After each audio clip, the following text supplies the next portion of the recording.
지금 인류는 화평을 원하고 있습니다. 그럼에도 불구하고 세상 안에는 전쟁과 분쟁이 끊임없이 일어나고 있습니다. 전쟁하고 분쟁하는 이유가 있다면 나와 너 사이에 경계선이 있기 때문입니다. 그래서 그 경계선을 지켜내기 위해서 또는 그 경계선을 나로부터 멀리 바깥쪽으로 밀어내기 위해서 전쟁하고 분쟁을 하게 됩니다. 여러분 어린 시절에 학교 다니실 때 책상 하나를 가지고 두 사람이 써본 적 있으시죠? 요즘은 다 개인주의가 팽배해서 개인의 것을 가지고 있지만 그 옛날 시절에는 책상 하나로 두 사람이 같이 쓰곤 했습니다. 근데 책상 하나를 두 사람이 쓰니까 정확하게 반을 나누어서 써야 되는데 그 반 나누기가 참 힘듭니다. 그래서 중간에 선을 긋기도 하고 그 선을 넘어오면 또 다투기도 하고 싸우기도 했던 그런 옛날 시절이 아마 기억나실 것입니다. 그 모습이 우리의 인생, 인류의 모습을 보여주는 것 같기도 합니다. 경계선을 그어놓고 너와 나를 구분하면서 그 경계선을 지켜내기 위해서 소극적으로는 또 적극적으로는 그 경계선을 더 바깥으로 밀어내기 위해서 얼마나 애를 쓰고 있는지요. 그렇게 하고 있는 행동은 분쟁과 전쟁의 모습이기도 하지만 또 다른 한편으로는 싸우지 않는 화평을 이루기 위해서 노력하는 모습이기도 합니다. 1723년에 영국에서 조직된 비밀 결사된 프리메이슨은 지금도 세계적인 평화와 화평을 추구하고 있습니다. 단일 정부를 만들고 모든 사람이 행복한 삶을 살게 하겠다는 것입니다. 전쟁하지 않고 분쟁하지 않은 그런 세계를 만들려고 애를 쓰고 있습니다. 그렇다고 해서 전쟁과 분쟁이 없는 화평을 원한다고 해서 그 프리메이슨이 성경적인 단체일까요? 그렇지 않습니다. 그분들이 추구하고 있는 하나됨, 화평이라고 하는 것은 바벨탑에서 기원하기 때문입니다. 바벨탑이 추구했던 것은 사람들이 하나 되는 것이고 화평한 것이지만 그런데 하나님 없이 그렇게 하겠다는 것이었습니다. 하나님 없는 화평, 아니 하나님을 몰아내는 하나됨, 이것은 하나님의 심판을 불러오기에 딱 알맞은 삶의 형태가 되는 것입니다. 우리에게 화평이 필요한 것은 분명한 사실입니다. 그런데 사랑과의 화평을 이루기 전에 먼저 이루어야 할 화평이 반드시 있습니다. 그것이 사랑과 하나님과의 화평입니다. 아담과 하와가 범죄했을 때부터 하나님과 인간은 원수된 관계가 되었습니다. 적이었습니다. 그런 적대감이 충만한 그런 관계였습니다. 그래서 시편 7편 11절 12절은 이렇게 우리에게 말해줍니다. 하나님은 의로우신 재판장이시며 매일 분노하시는 하나님이시로다. 사람이 회개하지 아니하면 그가 그의 칼을 가시며 그의 활을 이미 당기어 예비하셨도다. 하나님은 사람과 원수된 관계에 계셔서 사람을 적대감을 가지고 보실 수밖에 없는 분이십니다. 그래서 그 적대감을 가지고 있는 하나님과 사람 사이에 화평이 먼저 이루어져야 합니다. 그것이 이루어지지 않는 인간들만의 화평은 하나님의 심판을 자초하는 행위가 되는 것입니다. 그래서 성경이 오늘 우리에게 말하기를 그는 우리의 화평이신지라. He is our peace. 그가 우리의 화평이신지라. 예수님께서 하나님과 우리의 원수된 관계를 화평하게 만들어주시는 유일한 분이며 그가 지셨던 십자가의 길이 화평을 이루는 아주 고귀하고 독특한 방법임을 우리에게 말씀해 주시는 것입니다. 그런데 오늘 본문에서 화평이라는 말만큼이나 자주 등장하는 말들이 있는데 그게 하나됨, 하나, 한 사람이라는 단어들입니다. 유대인과 이방인의 하나됨을 오늘 본문이 말합니다. 지난주에 말씀드린 것처럼 유대인들이 볼 때 이방인들은 사람이 아니었습니다. 짐승들이었습니다. 영혼도 없다고 생각했을 것입니다. 그 정도로 유대인과 이방인 사이에 굉장한 장벽이 있었습니다. 그런데 예수님께서 이 땅에 오셔서 하신 일은 그 유대인과 이방인을 둘을 하나로 만드신 것입니다. 둘을 하나로 만드실 때 특별히 유대인들이 가지고 있는 특권 의식들을 다 하나님은 빼앗아 가셨습니다. 그 내용을 오늘 본문 15절이 이렇게 말씀하십니다. 법조문으로 된 계명의 율법을 폐하셨으니 이는 이 둘로 자기 안에서 한 세 사람을 지어 화평하게 하시고, 이 본문에 보시면 이 계명과 규정이라는 말로 나와 있습니다. 율법. 이 율법은 유대인들에게 있어서 아주 프라우드한 소유였습니다. 이방인들이 왜 짐승 같고 영혼도 없다고 생각했느냐 하면 그들에게는 하나님의 말씀이 없다, 율법이 없다고 생각했기 때문입니다. 우리는 율법, 이 계명과 규정을 가지고 있으므로 우리는 하나님의 선택받은 백성이고 저 이방인들은 지옥불에 땔감으로나 쓸만한 그런 존재들이라고 생각을 했습니다. 그런데 하나님께서 하신 일이 뭐냐면 예수를 이 땅에 보내시사 그 예수님께서 유대인들이 가지고 있던 계명과 율법을 완전히 폐하셨습니다. 물론 이것은 완성하셨다는 의미겠죠. 율법을 빼앗아 가심으로 말미암아 유대인이 더 이상 자만할 수 있는 거리들을 다 없애버리신 것입니다. 이제는 동등한 조건으로 유대인과 이방인이 하나가 되어 한 세 사람을 이루었다는 말씀입니다. 이제 one new man입니다. 하나이면서 새로운 사람이 되었다는 뜻입니다. 자, 이렇게 한번 생각해 봤습니다. 하늘을 나는 독수리는 얼마나 용맹하고 우리가 보기에도 참 멋있어 보입니까?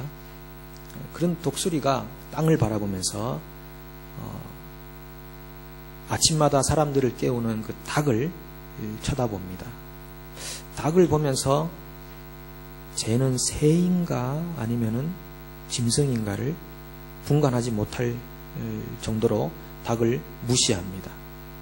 날지도 못하고 그렇다고 용맹하지도 않고 맨날 먹고 자고만 하는 짐승으로 생각합니다. 나랑은 격이 다르다고 생각합니다. 나를 보라. 나는 이 화려한 날개를 가지고 창공을 가르며 하늘을 나르면서 전 세계를 누비고 있는데 이 닭은 참 안타까운 인생이 아니겠죠. 안타까운 개생을 산다라고 생각하겠죠. 그런데 이 독수리가 언제 한번 날다가 어디 부딪혀가지고 날개가 툭 그냥 고장나 버리고 말았습니다. 이 독수리가 더 이상 날지 못하게 되었습니다. 그래서 닭과 같이 지내게 되었습니다. 닭 옆에서 닭이 먹는 모이를 같이 먹고 그와 대화 나누면서 사는 사이가 되었습니다. 얼마나 본인의 모습이 비참할 수 있을까요? 그러니까 이것을 받아들이기 힘들어 하니까 유대인들이 아직까지도 예수님을 믿지 않는 것입니다. 그와 유사한 모습이 아닐까요? 유대인과 이방인이 하나가 되는데 예수님이 이 땅에 오셔서 하신 이런 유대인들이 가지고 있는 그 특권, 계명과 율법이라는 것을 완성하심으로 빼앗아 가시고 그리고 유대인과 이방인이 한 세 사람을 이루는 이 놀라운 일을 하나님께서 이루셨다는 것입니다. 이거를 미국인 US하고 영국인 UK를 한번 생각해 보겠습니다. UK는 유나이티드 킹덤은 4개의 나라로 구성되어 있죠. 스코틀랜드, 웨일즈, 잉글랜드, 북아일랜드 이렇게 4개로 나눠져 있지만 이 나라들이 유나이티드 킹덤을 이루고 있습니다. 이 나라들은 다 자기의 색깔을 그대로 지닌 채 유나이티드 되어 있습니다. 이 모습은 이 본문에서 말하는 한 세 사람의 의미가 아닙니다. 다 각자의 나름대로의 모습을 가지고 연합해 있는 모습이죠. 그런데 미국은 보십시오. 유나이티드 스테이츠를 보시면은 처음에는 영국 사람들이 넘어왔지만 그 다음은 아프리카 사람도 아시안도 5대양 6대주 어디에서 오든지 간에 다 자기의 모든 것들을 버리고 미국이라는 한 시민이 되었습니다. 이것이 오늘 성경이 말하고 있는 유대인과 이방인의 하나됨, 한 세 사람이라는 의미가 되는 것입니다. 이제는 유대인이든 이방인이든 특별한 구별과 차별이 없습니다. 모든 사람들이 동일하게 단 한 가지의 길로만, 십자가의 길로만 하나님과 원수된 관계를 회복하여 화평한 관계를 누릴 수 있다는 사실입니다.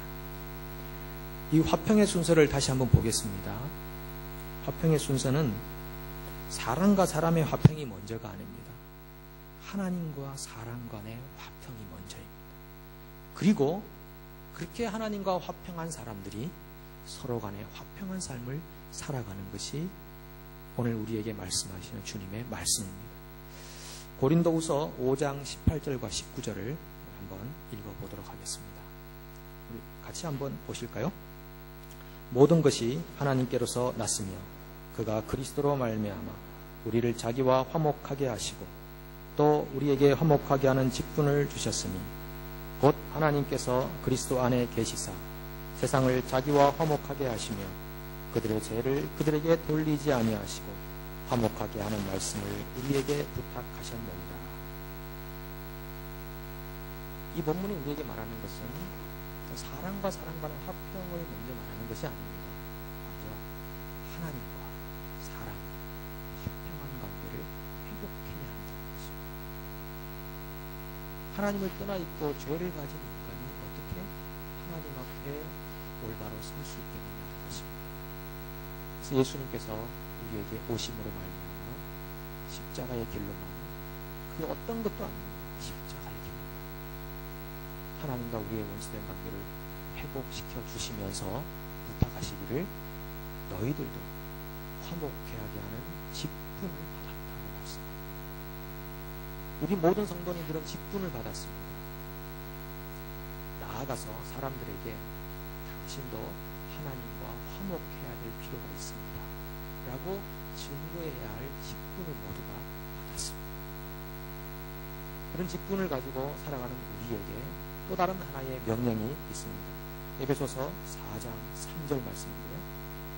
평안에 매는 줄로 성령이 하나 되게 하신 것을 힘써 지키라. 우리에게 또 다른 하나의 사명이 있다면 하나님과 화평한 관계를 누리는 우리는 서로 간에 하나된 이 관계를 힘써 지킬 의무가 있다는 것입니다. 교회가 계속 추구해야 하는 것은 분열과 분리가 아닙니다. 하나됩니다. 우리는 사실 많은 개인적인 삶의 과거를 가지고 있습니다. 이걸 다 다른 환경과 상황 속에서 살아왔습니다. 그 차이점을 따진다면 어디 한두 가지겠습니까? 수백 가지 이상이 될 것입니다. 그런데 오늘 하나님께서 우리에게 명령하신 것은 평안에 매는 줄로 성령이 하나 되게 하신 그 놀라운 하나됨을 힘써 지켜나가라고 말씀하고 있습니다.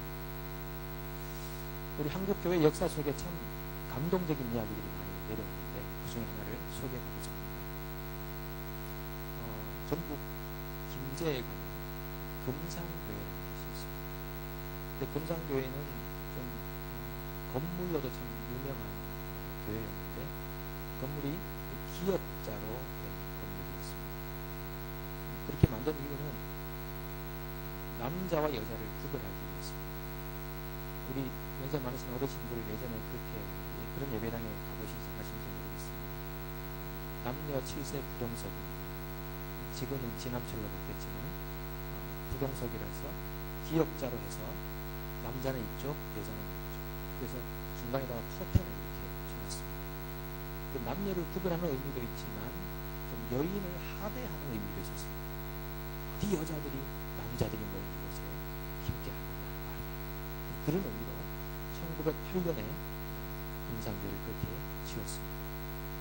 그런데 교회가 형성이 되고 하나님 말씀을 나누고 예배를 하고 삶을 나누다 보니까 건국은 20년쯤 되니까 그 중간에 쳐졌던 커튼이 걷어졌습니다. 이게 아니라는 것을 알게 된 거죠. 사람과 사람을 자꾸 구별하고 차별하는 이것이 예수님이 우리에게 하신 일이 아니라는 걸 알면서 커튼을 빼내게 됩니다. 더 감동적인 스토리가 하나 있는데 그 지역에 복음을 전했던 선교사님이 테이트 선교사님, 최의덕 선교사님이라고 한국 이름을 이렇게 부릅니다만 그 테이트 선교사님이 복음을 전하고 사람들이 믿기 시작하는데 그 지역에 유지로 있던 분이 있었습니다. 조덕삼이라는 분이 계셨는데 그분이 예수를 믿기로 결정하고 복음을 받아들였습니다. 그런데 그와 동시에 그분 집에서 일하고 있는 이자익이라는 젊은 청년, 말을 치는 마부였습니다. 그 사람도 같이 예수를 믿고 세례를 받게 되었습니다. 두 사람 다 교회의 집사가 되었습니다. 교회 집사로 충성되이 성실히 봉사하고 예배드렸죠. 사실 한국적 유교적 분위기로는 있을 수 없는 일입니다. 주인하고 종이 같이 그런 일을 한다는 것입니다.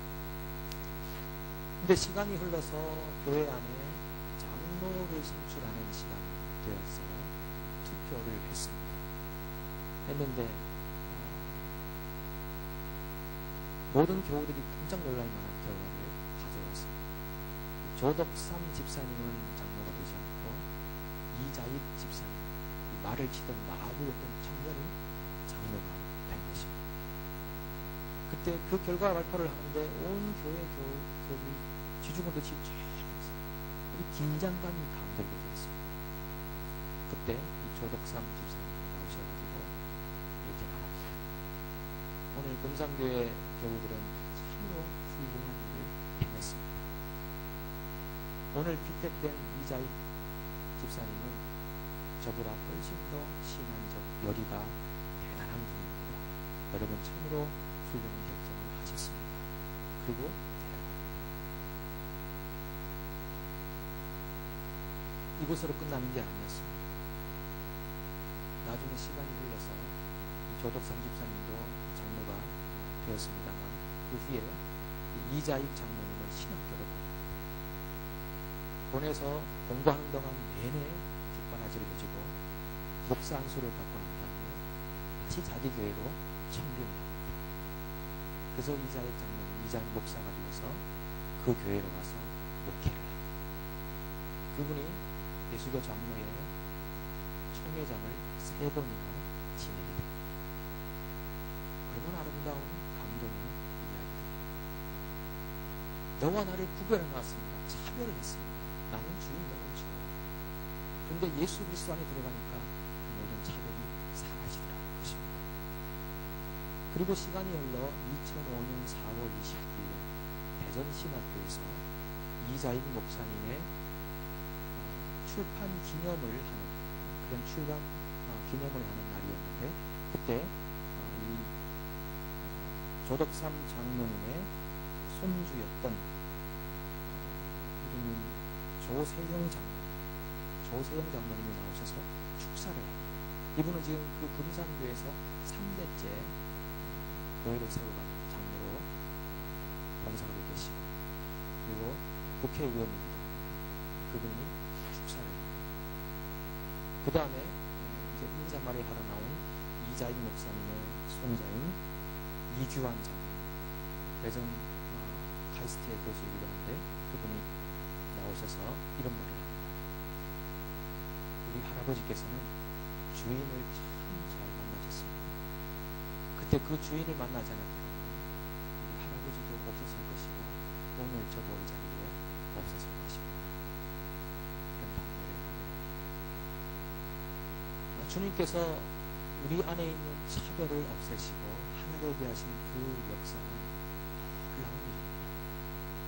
우리는 너와 나를 구별하며 자꾸 경계선을 지어놓고 너는 나와 다르다고 생각하며 은연중에 다른 사람을 무시하는 일이 있습니다. 그런데 주님께서 우리에게 하신 일은 절대 그런 일이 아닙니다.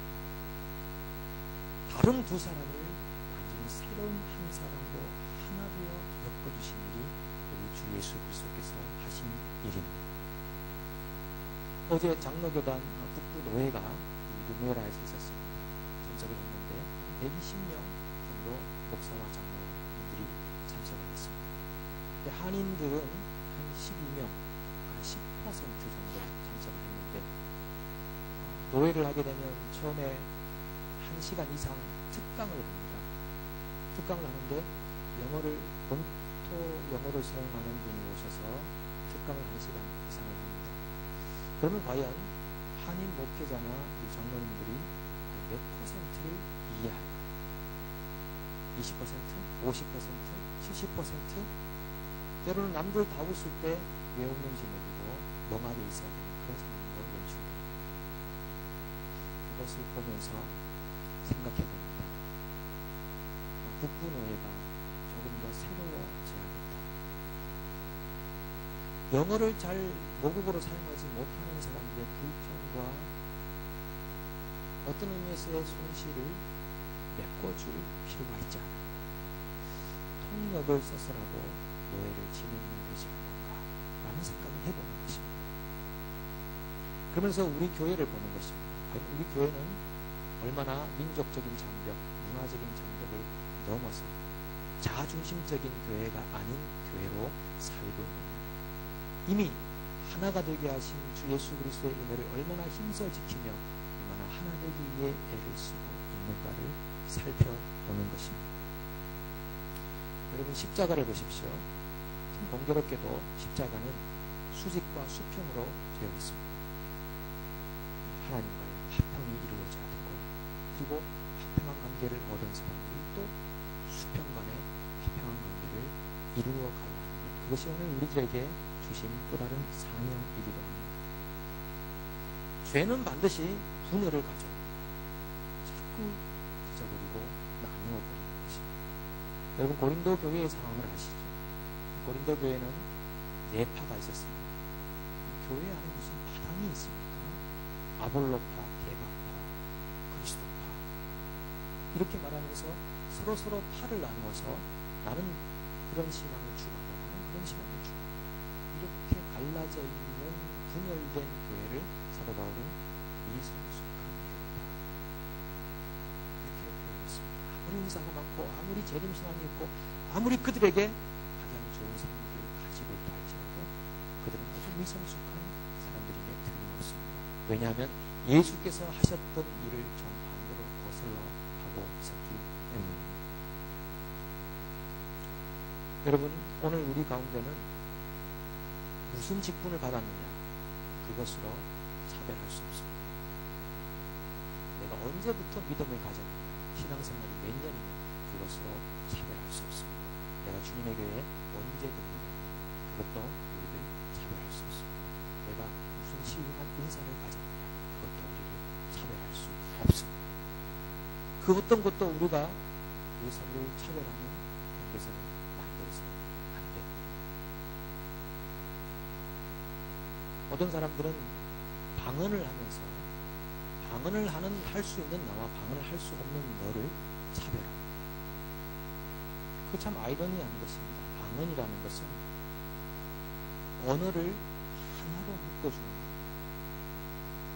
각양각색의 언어를 사용하는 사람들이 방언 속에서 하나의 언어를 사용하는 하나됨의 의미가 있는 그 방언을 하면서 나와 다른 사람을 또 차별짓는 일을 한다는 것은 진정한 방언을 하는 사람이 아니라는 것입니다. 골로새 3장 15절에 이렇게 얘기합니다. 그리스도의 평강이 너희 마음을 주장하게 하라. 너희는 평강을 위하여 한 몸으로 부르심을 받았나니 너희는 또한 감사한 자가 되라. 우리가 어떤 콜링을 받았습니까? 평강을 위해서 콜링을 받은 것입니다. 하나됨과 연합을 위해 콜링을 받은 것입니다. 오늘 여러분 삶 속에서 얼마나 그 하나됨과 연합을 지키기 위해 힘쓰고 계십니다. 매튜 헬리라고 하는 유명한 주석가가 있습니다. 그분의 아버지가 필립 헬리라는 분인데 이분이 젊은 시절에 한 여인을 사랑하게 되었습니다. 그 여인은 좀 신분적으로 지위적으로 높은 가정의 딸이었습니다. 그 여인을 사랑했는데 그 여인도 마침 필립 헨리를 사랑하게 됩니다. 그때 그 여인의 아버지가 그녀를 불러서 묻습니다. 너랑 교제하고 있는 그 청년 어떤 사람이냐, 집안이 어떠냐, 어디 태생이냐 라고 묻습니다. 그때 그 여인이 이렇게 얘기합니다. 아버지, 나는 필립이 어디에서 왔는지는 잘 몰라요. 그러나 그가 지금 어디로 가고 있는지는 알고 있어요. 그래서 가정을 이루게 됩니다. 이민사회에서 질문하지 말아야 될 것 있다고 합니다. 과거에 무슨 일 하셨어요? 한국 계실 때 뭐 하셨어요? 이런 것 잘 묻지 말라고 합니다. 과거를 묻지 마라. 우리는 다 한국에서 무슨 일을 하셨는지, 여기 오셔서 어떻게 사셨는지 잘 모릅니다. 중요한 것은 어디서 왔는지는 잘 모르지만 지금 우리가 어디로 가고 있는지가 중요한 것입니다. 만약 우리가 가고 있는 목표점이 같다면 우리는 더 이상 차별할 필요가 없습니다. 그 어떤 장벽도 우리를 차별해 줄 수 없습니다. 우리 안에 예수께서 행하신 그 일이 우리가 만들고자 하는 그 어떤 장벽도 이미 다 허무셨기 때문입니다. 마태복음 5장 9절 말씀 읽어드립니다. 화평하게 하는 자는 복이 있나니 저희가 하나님의 아들이라 일컬음을 받을 것입니다.